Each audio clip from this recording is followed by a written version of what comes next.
Jungle.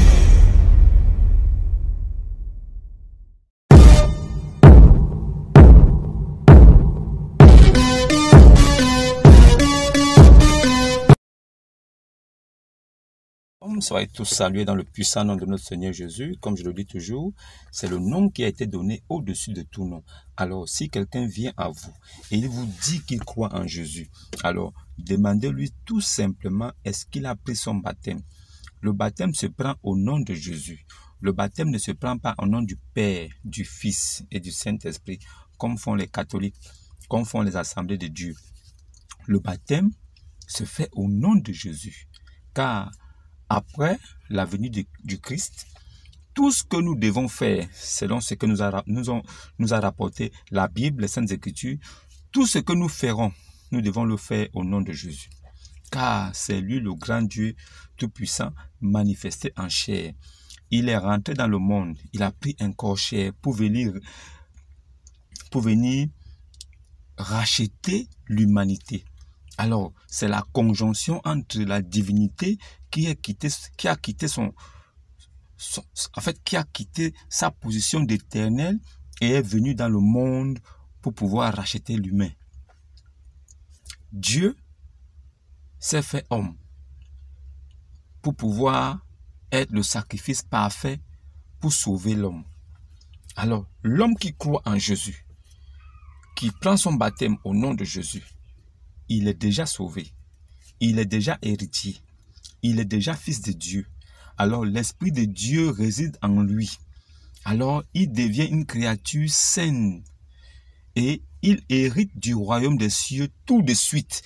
Pas demain, pas après-demain, pas au jour de la mort, pas passer par l'enfer et là-bas on va apaiser les péchés. Non, notre Dieu, il connaît toutes choses. Alors il sait qui sont ses enfants et qui ne le sont pas. Donc, la seule façon de pouvoir hériter le royaume des cieux, c'est de croire en Jésus. Il n'y a pas une manière de marcher qui peut vous empêcher d'être pécheur. Oh non, il faut marcher comme ça. Notre prophète a dit qu'il faut marcher comme ça pour que, quelle qu'en soit la façon dont tu vas marcher, frère, tu es pécheur. Tu peux faire 20 prières par jour, accomplir la salade, la zakat, tu peux tout faire. Tu restes un pécheur. Parce que dans ton livre de foi, celui qui est venu au nom de ton Dieu qui ne parle qu'une seule langue, celui qui est venu au nom de ce Dieu-là, lui-même il est mort, il n'est pas ressuscité. Alors, si lui-même il est mort, il n'a pas pu ressusciter, c'est pas toi qui n'es même pas son messager de ce Dieu qui va croire être ressuscité. Celui qui est ressuscité des morts là, c'est Issa, Jésus, fils de Marie. C'est lui le véritable Dieu Tout-Puissant. Car il a vécu sur la terre. Lui-même, il a ressuscité les morts. Lui-même, il a ressuscité après 3 jours. Il s'est ressuscité lui-même après 3 jours. Nous prouvons à nous que si nous le suivons, il va aussi nous ressusciter comme il s'est ressuscité lui-même. Donc, moi je suis quelqu'un qui est sorti de la terre, qui a dit qu'il a vaincu la mort. Et les gens l'ont vu. Ils ont confirmé que oui, il a vaincu la mort. Je ne peux pas suivre quelqu'un que la terre a retenu. Quelqu'un qui est venu. Il a passé toute sa vie à pécher, pécher, pécher sans arrêt. Il est mort. La terre l'a retenu. Vous venez nous dire aujourd'hui que c'est le modèle parfait. Le modèle parfait dans quoi? Dans l'au-delà? Si c'est le modèle parfait dans l'au-delà, il devait aussi ressusciter. Alors, vous suivez quelqu'un qui est mort et qui n'est pas ressuscité. Quel sera votre sort à vous aussi? Vous n'allez jamais ressusciter. C'est bien dommage. Aujourd'hui, je parlerai de quelque chose encore. Je parlerai encore de l'Église catholique. L'Église catholique me dépasse. Je ne sais pas comment est-ce que je peux parler à vous, mes frères, mes sœurs. Vous qui écoutez ce que je dis. Je ne saurais comment encore parler avec vous pour que vous sortiez de ces sectes-là. L'Église catholique n'est qu'une secte. C'est une religion. Une secte est une religion. Là où les hommes ont transformé le Dieu incorruptible en un Dieu corruptible. Ils ont changé la place du Dieu invisible en un Dieu humain visible qu'ils adorent. Et c'est pour ça que Dieu les a livrés à l'impunité. Homme avec homme, femme avec femme. Afin que ceux qui ont des yeux puissent voir que ceux-là, Christ ne les a jamais connus. Jésus-Christ ne connaît pas l'Église catholique. Parce que l'Église de Dieu ne peut pas être l'Église catholique de Jésus. L'Église de Jésus, c'est l'Église de Jésus-Christ. L'Église de Jésus là, c'est l'Église de Jésus-Christ. Alors, si c'est l'Église catholique romaine, n'est pas l'Église de Jésus-Christ.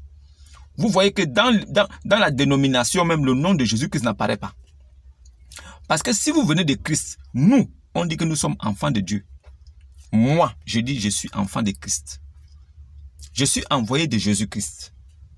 Donc le nom de mon patron doit figurer sur la société. La société, c'est le nom de mon père. Mon père, c'est qui? C'est Jésus-Christ. Oui. Donc, l'église de Jésus, du Seigneur Jésus-Christ, ceux qui sont de l'église du Seigneur Jésus-Christ sont des envoyés de Christ. Et eux là, ils vous diront des choses qui sont écrites. Pas plus loin. C'est tout.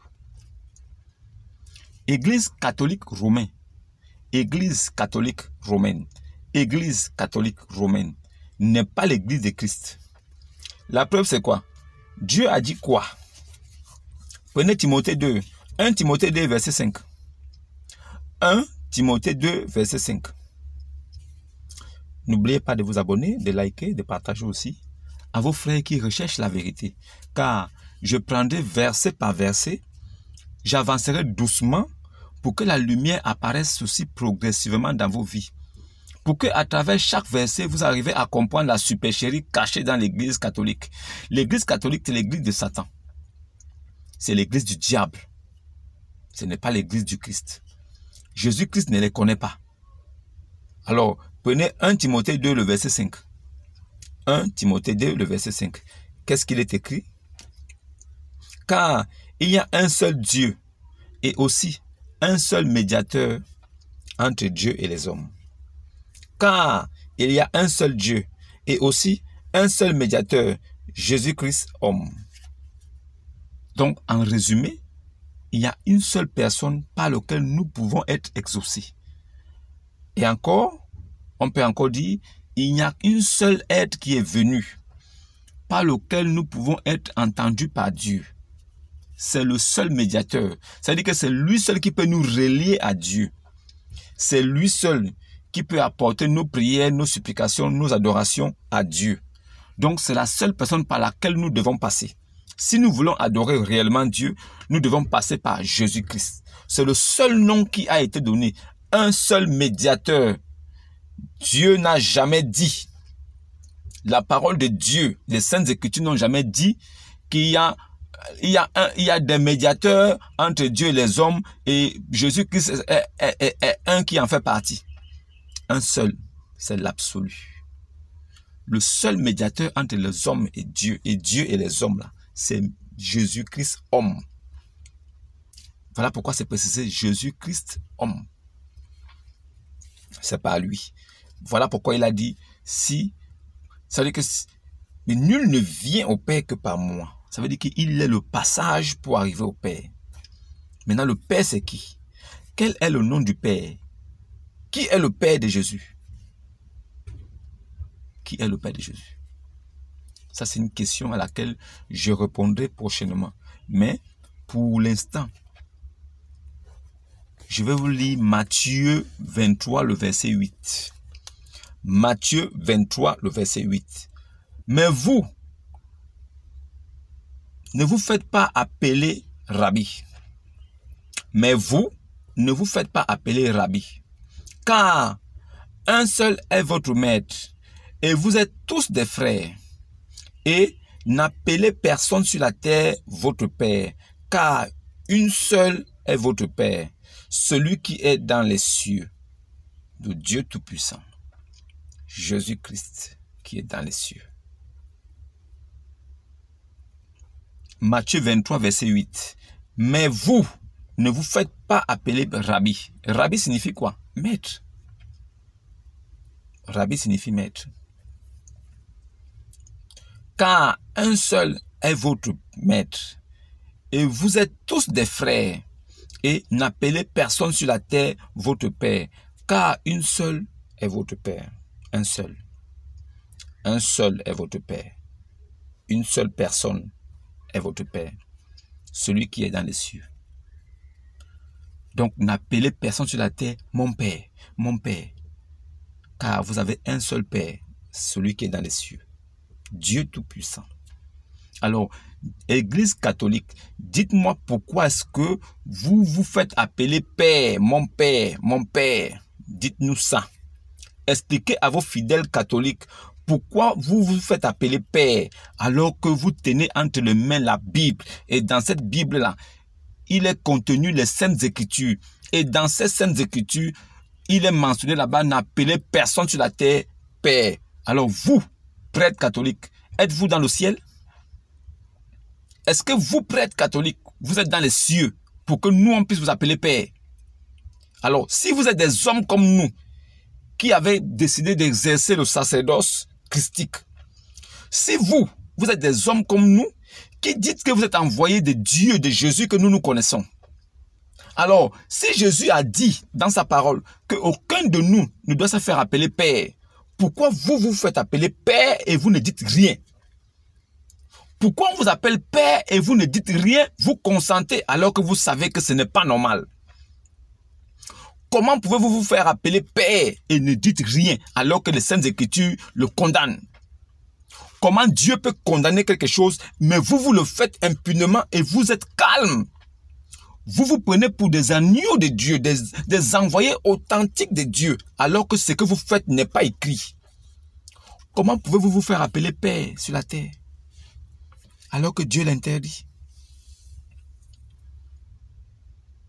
Vous, fidèles catholiques, qui fréquentez ces assemblées-là, vous aussi, donc vous ne vous posez jamais la question de savoir pourquoi ces gens-là se font appeler Père et vous ne vérifiez pas les Écritures pour voir est-ce que c'est biblique. C'est écrit où de vous faire appeler Père? Prêtre catholique, montrez-nous le verset là où c'est clair que vous devez vous faire appeler Père et personne n'en discutera. Ça n'existe nulle part. Ça n'existe nulle part. C'est interdit et c'est un commandement du Seigneur. Aucun homme sur la terre ne doit se faire appeler Père par son prochain. Nous sommes tous frères et sœurs. Nous sommes tous frères et sœurs. Alors vous, qui appelez ces gens-là Père, toi fidèle catholique, qui appelle un pasteur ou un prêtre, mon Père, tu es aussi maudit que lui. Tu es anathème. C'est le blasphème contre l'esprit. On appelle ça le blasphème contre le Saint-Esprit. Ce péché-là n'est pas pardonnable. Sur cette terre et dans l'au-delà, vous êtes coupable d'un péché éternel qui va vous entraîner en enfer. Alors, si toi, tu as écouté ça aujourd'hui, si ce soir ou ce matin, tu écoutes ce que je dis et que tu crois que ce que je dis est faux, prends ta Bible, vérifie. Va voir 1 Timothée 2, verset 5. Vas-y lire 1 Timothée 2, verset 5. Car il y a un seul Dieu et aussi un seul médiateur, Jésus-Christ homme. Et Matthieu 23, le verset 8 dit quoi? Mais vous, ne vous faites pas appeler Rabbi, car un seul est votre maître, et vous êtes tous des frères, et n'appelez personne sur la terre votre Père, car un seul est votre Père, celui qui est dans les cieux. Donc on confirme et on comprend que la Bible, Christ, interdit formellement à un homme d'appeler un autre homme Père spirituel. Parce qu'un seul est notre Père, celui qui est dans les cieux. Les prêtres là, sont-ils dans les cieux? Les pasteurs et les hommes de Dieu soi-disant, qui se font appeler Daddy, Papa, Daddy, mon Père, sont-ils dans les cieux ou sont-ils sur terre avec nous? Puisque la parole dit n'appelez personne sur terre, mon Père. Alors toi, fidèle, qui va écouter cette vidéo, qui ne va pas essayer d'aller vérifier pour voir si c'est vrai et sortir de là. Si tu continues à appeler ces gars-là mon père, daddy, papa, tu es aussi maudit que eux. Ils sont déjà en enfer. Ils savent ce qu'ils font. Ils ont connu la vérité de Dieu, mais ils la contournent à leur propre avantage. Pour avoir les privilèges de la terre, pour avoir les privilèges des hommes. Ce sont des enfants de Satan, des démons. Et vous les suivez, vous les encouragez dans ça. Il n'y a personne parmi vous qui ne peut se lever et dire, toi tu dis qu'on t'a appelé père, montre-nous le verset dans la Bible que tu tiens à la main, là où Dieu permet à ce qu'on appelle un homme père. Montre-nous ce verset-là et on continue à t'appeler père. Il ne te montrera jamais ça. Parce que c'est un démon qui est là. Alors, vous qui n'avez pas le discernement, mais si vous avez écouté cette vidéo et vous restez dans ça, que Dieu vous maudisse. Que Dieu vous maudisse au centuple. Si vous avez écouté ce verset, qui est la parole de Dieu authentique, et vous restez dans ça, vous êtes des maudits, des abominables, parce que c'est vous qui encouragez ces bâtards. Jésus-Christ ne vous connaît même pas. Et vous seriez maudits, étant vivant et dans l'au-delà. N'appelez plus jamais quelqu'un père. Ces gens-là, ce sont vos frères. Et s'ils ont l'esprit qu'ils ont reçu, c'est le même esprit que vous avez aussi reçu. Il n'y a pas une grande différence. Maintenant, si vous ne comprenez pas, restez dans ça. Et que Dieu vous maudisse. Maintenant, si vous sortez dans ça, que Dieu vous bénisse.